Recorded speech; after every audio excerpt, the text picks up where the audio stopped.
Hey everyone, this is Roger from Almost in Full Color. 2019 brought us a lot of good games. A lot of the indie games I enjoyed to play, like Untitled Goose Game.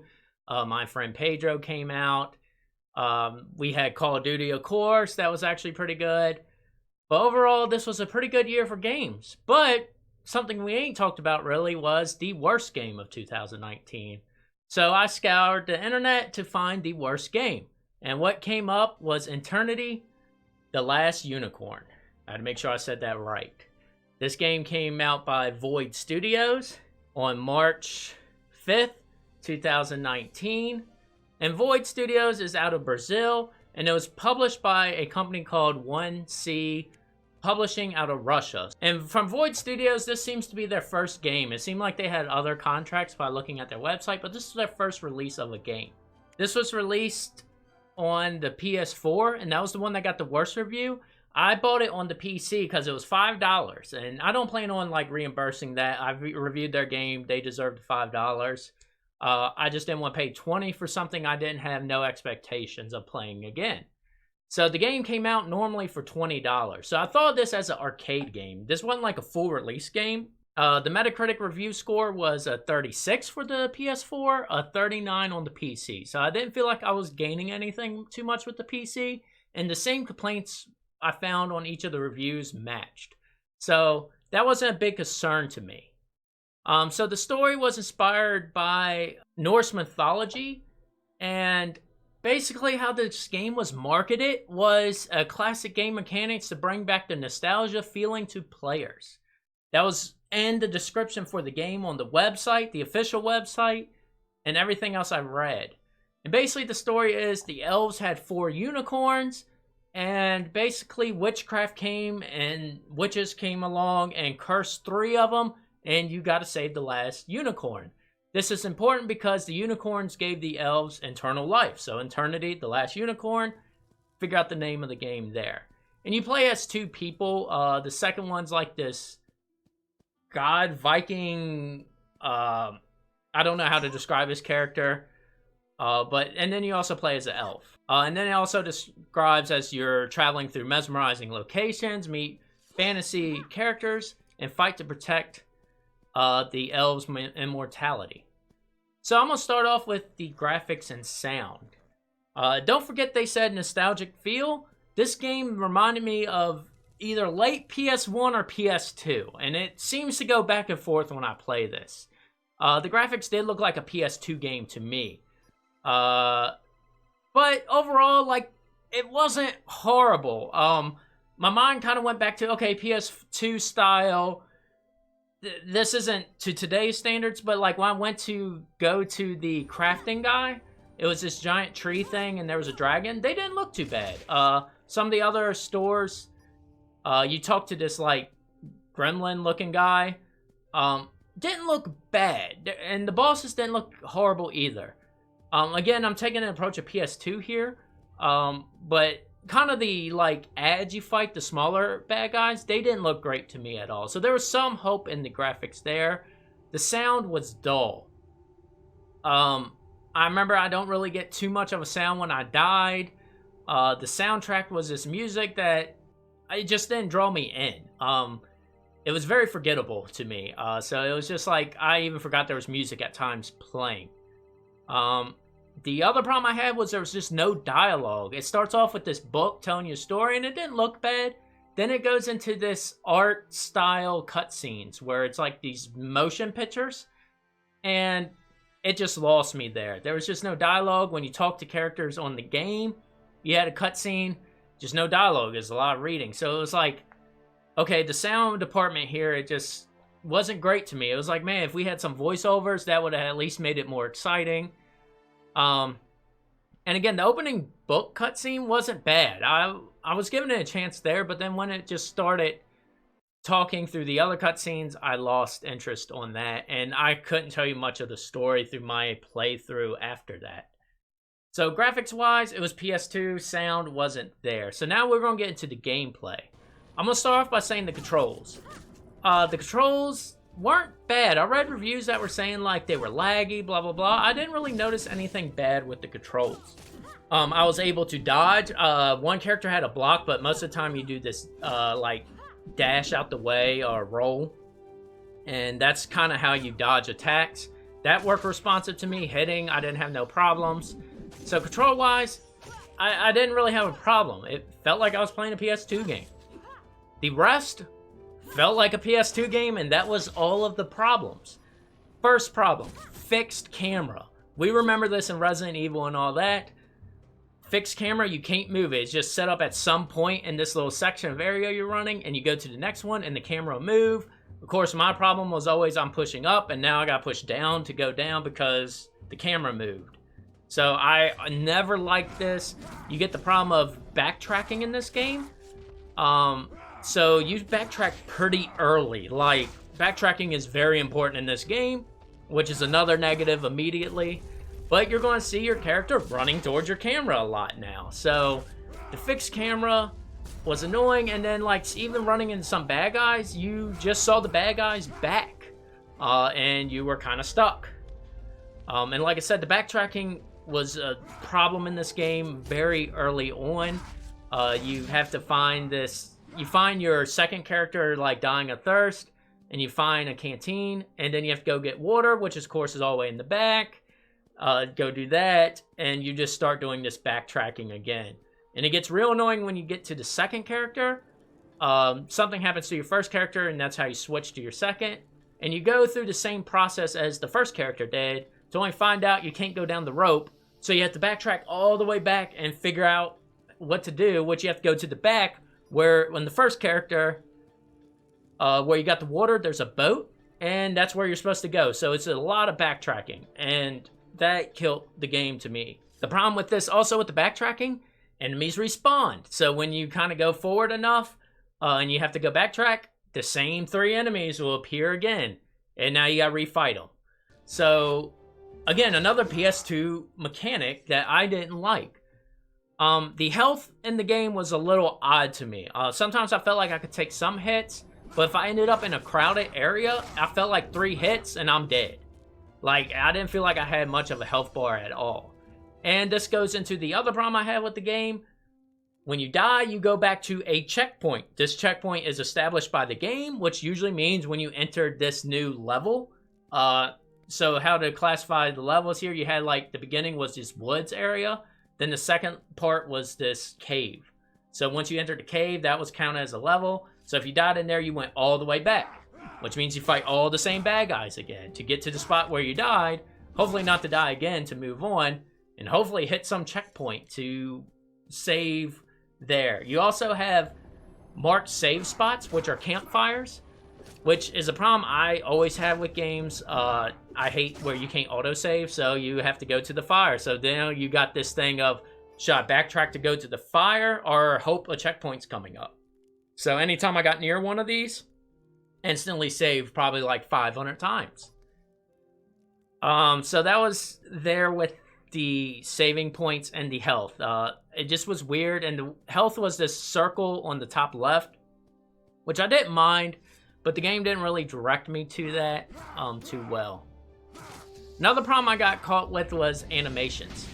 When like I went to attack a bad guy, nothing would happen, and I was like, what's happening? Is my controls broken? Is this what the reviewers are talking about? No, the boss or bad guy was about to attack me with something, and it locks you into this weird animation for like 2 seconds, and it's really jarring. This happened to me like 4 times, and here's one of the times. When I stopped moving is when I got locked, and that's when I started button pressing like crazy. So that was another complaint I had. And again, there was some confusion of where to go next. One problem I had was once you got the elf character back, you had to go fight the second boss.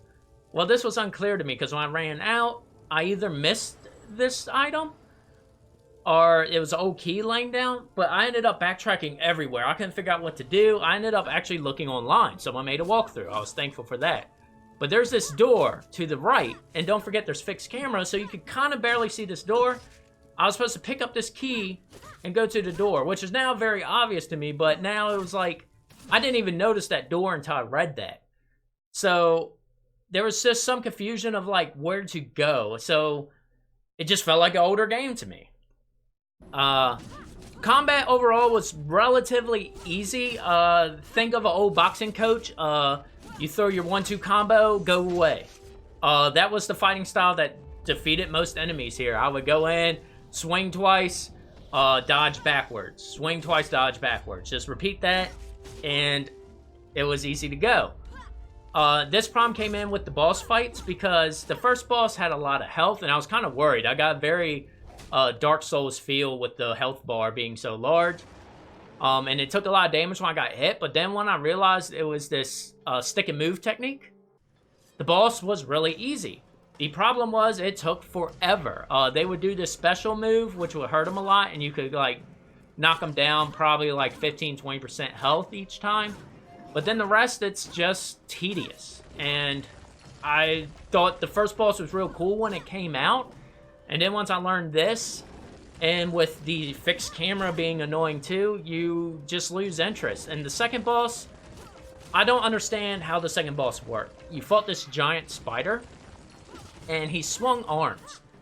But they took up the whole screen space. So somehow, I just got beat up a lot at first. And then I said, let me dodge into him, and maybe that works. And that did. And it was weird. And then this spider did this weird headbutt bite move that would hit me no matter where I was. So there was just, I felt like I had no room and did not know my hit points. I defeated it on my first try still. I was shocked because I didn't know what I was doing halfway through the boss.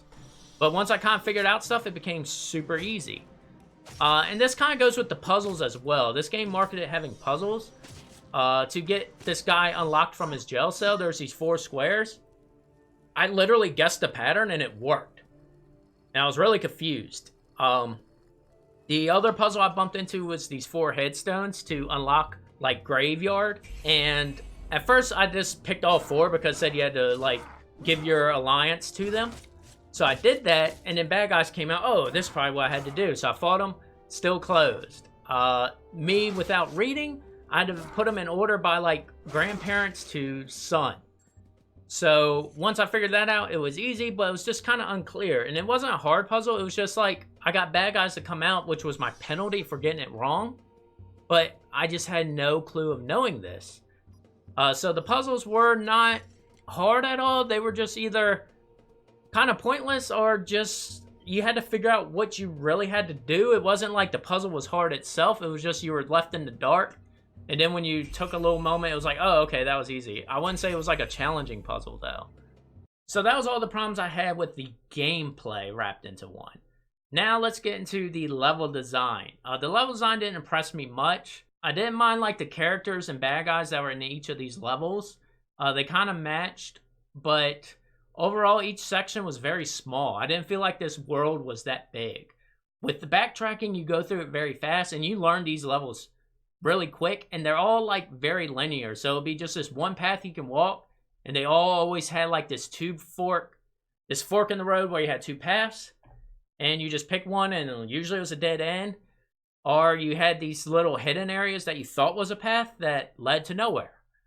So overall, I was not impressed by these levels. Even with this being said, and the problem I had with the gameplay of getting lost of what to do, it was really challenging and frustrating because you're like, I felt like I covered the whole map. I don't know what to do. I get all these blockers and I don't know how to remove them. And the one annoyance I had with this was the level gets away of combat. Here I'm in a tunnel about to fight 2 guys, and my sword is long enough where it hits the wall. So when you hit a wall, it stops your combat move, and it detects when you hit it. So it's cool that you're detecting your environment, but I'm in this small cramped area where I just keep hitting my sword and I'm trying to kill these guys. So the level actually gets in my way of defeating people, which was very frustrating to me. So overall, from my tone and everything else, you could tell why I didn't like this game.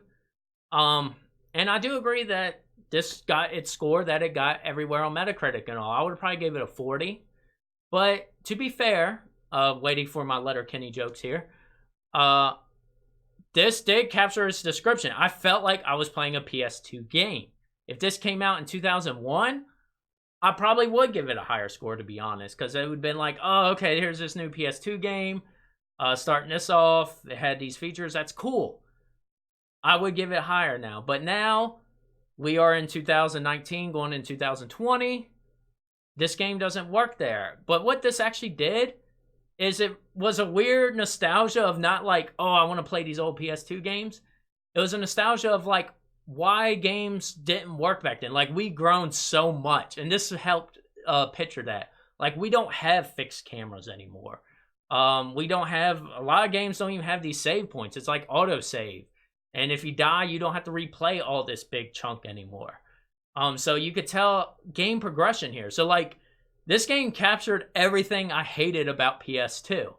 And it was really weird because it struck that nostalgia. And it reminded me, why do I still like 8-bit and 16-bit games? Because a lot of them live on nostalgia. But they improve on the bad concept. So one of my favorite games is Celeste, which is a 2D platformer game that is built to be hard. It's a platformer that you're going to die. Like, you're going to die hundreds upon hundreds of times. But it restarts you in each section. So you only have to beat that section, and you can move on, and you don't go all the way back to the beginning, and you don't have 3 lives. I remember Nintendo games and Super Nintendo games, you had 3 lives, and the game was over. Celeste would really suck if it had them old things. But what Celeste did was it took its old graphics, even smoothed them out, built what was we remembered really good about it, and contributed to this. Eternity the Last Unicorn built it like a PS2 game in that time. And that's where I think this negative comes in. It's like, I remember this fixed camera. I remember levels getting in the way. I remember bad guys blocking my camera. I hate these save points. Like, it brought back that nostalgia of like, I'm glad I don't have a PS2 anymore. It didn't build on like stuff that we kind of remembered from the PS2. And I can't think of good things from this era. The 64 and all was a very impactful era in gaming, but there wasn't like, I would never want to play that style again. It wasn't like the Nintendo, Super Nintendo era. I felt like those are more remembered and more groundbreaking to me. We had a graphics jump, but it was all the blocky stuff. But overall, that was what Eternity reminded me of. It was like, I'm glad we improved gaming. Like, I'm glad technology moves forward and techniques change. That's what Eternity reminded me of. And it was like weird refreshing of like, I was drawn back to that. Like, I would not recommend this game. For $5, if you do like PS2 games, I do say go get it. It would have been cool if they released this for the PS2. Because I know there's people that build like old Game Boy cartridges and Atari cartridges still. Very niche market for that. But if they release this game as PS2, I thought that would be kind of cool. Again, it would be a niche market and make it actually playable in the PS2. I think that would have been a cool thing to do. But again, 2019, we left the PS2 a long time ago. That's 2 generations back. So, overall, this is my review of that. And it was kind of cool to get this flashback of a PS2 game in 2019. I do respect that while playing it. So I guess in their description, I got the nostalgia feel. I give them credit for that. But overall, I couldn't recommend this game for you to play, and I agree with the Metacritic reviews. Anyways, please like and subscribe if you like this video. And you can see other gameplay and video reviews on this channel. And I really hope you enjoyed this. And if you are big in nostalgia, I would check it out during the Steam sales. But other than that, I'll leave it alone. This is Roger signing out. Peace.